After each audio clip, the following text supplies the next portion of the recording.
Representative Anderson moves that House File 75 be referred to the General Register. Representative Anderson, to your bill. Thank you, Mr. Chair and members this afternoon on this bitterly cold day here in Minnesota. What this bill would allow us to at least take a look at and discuss and talk about another possible source of baseload power being able to be utilized as renewable credits in Minnesota's renewable energy system of how we keep track of those things. It removes two lines of statute currently, and all it does is allow that projects larger than 100 megawatts be allowed to be counted toward their renewable energy standards and credits as we go here in Minnesota. And it just seems to me that we're hearing about data centers and such, that as our demand for electric power in this state and nation looks to be on the increase rather dramatically in some areas where we're hearing, that it would behoove us to at least to be able to look at other sources of power, and in this case, a baseload source of power. And, you know, there are some naysayers that say there are some problems with this type of generation. Well, I would suggest that really there's no perfect source of any source of electric generation. They all have their positives and some negatives. This one as well.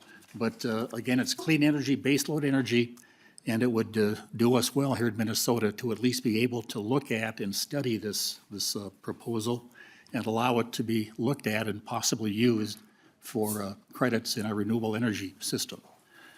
That kind of is what the bill does, Mr. Chair. I think we have a couple of testifiers and then take questions. All right, thank you, Representative Anderson. We do have a few folks on the list. We have Joe Hoppy with Otter Tail Power. If you'd please come to the testifier table, introduce yourself for the record, and look forward to your testimony. Thank you. Good morning, Mr. Chair and members. My name is Joe Hoppy with Otter Tail Power. Otter Tail Power Company is one of the smallest investor-owned utilities in the nation. We generate, transmit, and distribute electricity to approximately 134,000 customers in 422 small communities across 70,000 square miles in Minnesota and the Dakotas. Our company is named after the Otter Tail River, which provided our first source of electricity when we became an operating utility in 1909. We operate, I'm not sure if they're all still the same, but we operate 5 small hydro plants on the Otter Tail River, all near Fergus Falls. They generate a total of a little over 3.5 megawatts. This accounts for about 1% of our total generation. Otter Tail has no current plans for any more hydro, but we do think it would be wise to include it for future plans as all of us utilities try to work our way towards 100% carbon-free. With that, I would stand for questions. Thank you. Representative Kraft. Thank you, Mr. Chair. So you say you don't have any plans. Are there things in your territory that would be over 100 megawatts? Mr. Hoppy. Mr. Chair and Representative Kraft, no. Representative Kraft? No. All right. Any follow-ups? Any other questions for the testifier? All right. If you do, we can bring you back to the table, and we can ask Rachel Stuckey to come before the committee. If you want to approach the testifier table, introduce yourself. Thank you.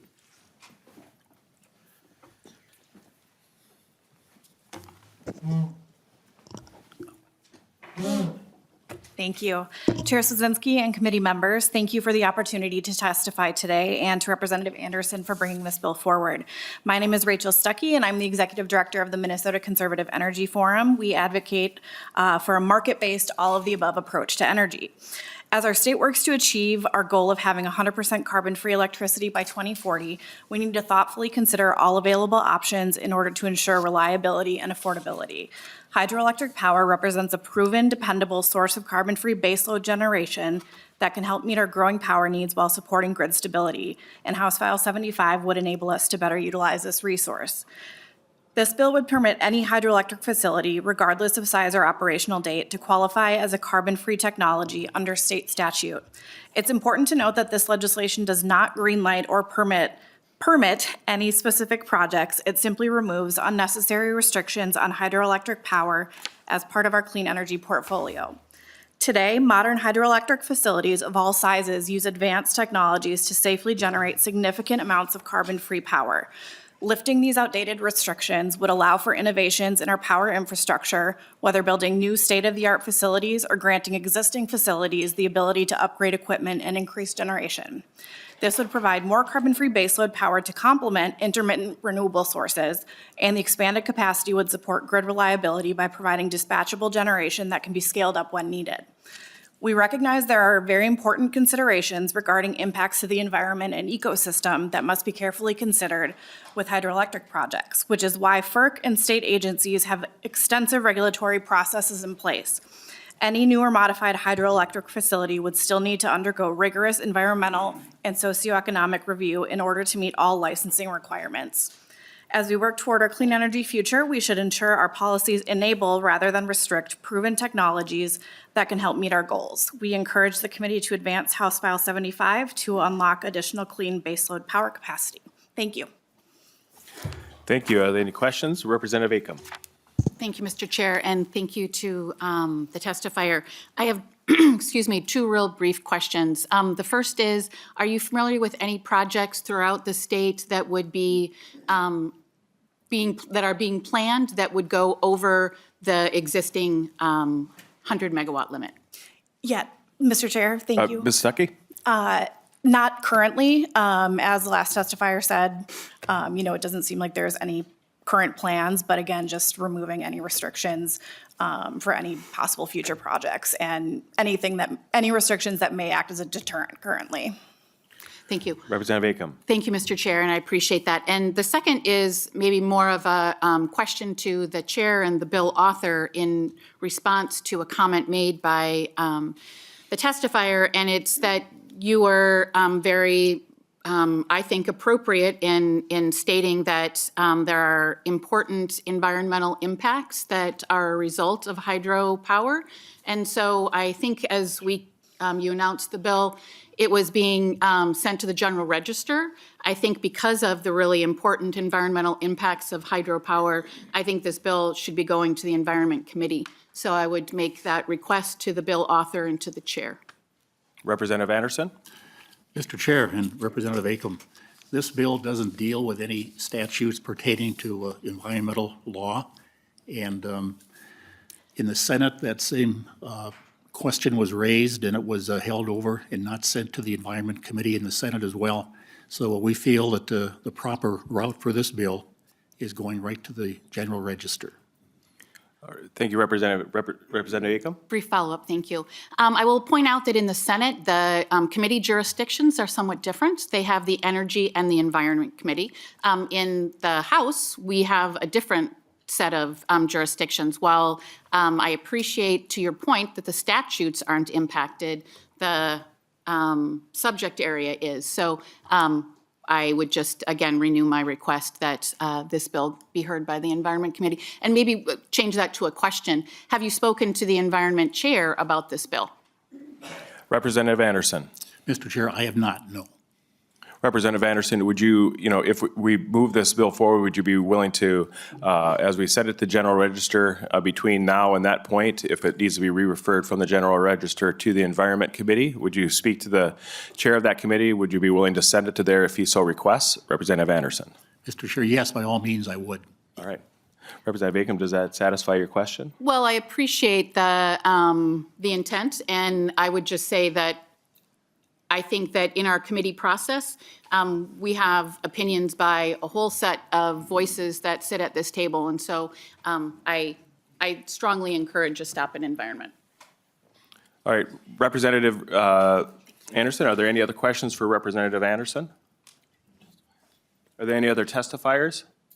Anyone from the public that would like to testify on House File 75? All right. Do we have somebody else? Oh, Representative Jones. Sorry, I didn't see you. Sorry, I was a little, yeah. Anyway, we got it done.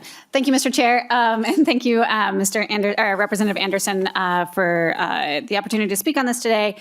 So it's been kind of alluded to a little bit, but every I think I've said this before. Every bill that comes to us, I'm always asking, like, what is the problem that this is trying to solve? And so if you can just help me again understand, like, what is the issue we're trying to solve? If no utility is currently looking at building a plant here, or of that of over 100 megawatts, and if it doesn't seem like we even have like the water capacity to potentially do that. Representative Anderson. Thank you, Mr. Chair and Representative.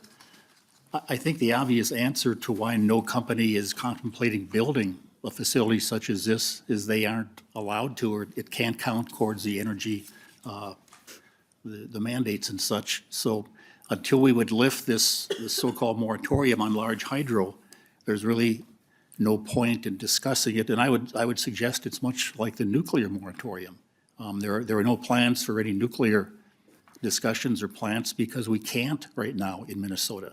So what this bill does, this doesn't say there's going to be a plant, a big dam built in Minnesota next week or next year. It just allows the discussion to continue, and it may encourage a company that if they could use the power produced for the renewable energy goals, that it may encourage one to at least look at it. So that's the reason for this bill, is to allow the discussion to take place and see if it fits in with any power company and their plans to expand baseload power in the state. Representative Jones, any follow-up? No, all right. Representative Acom. Thank you, Mr. Chair. And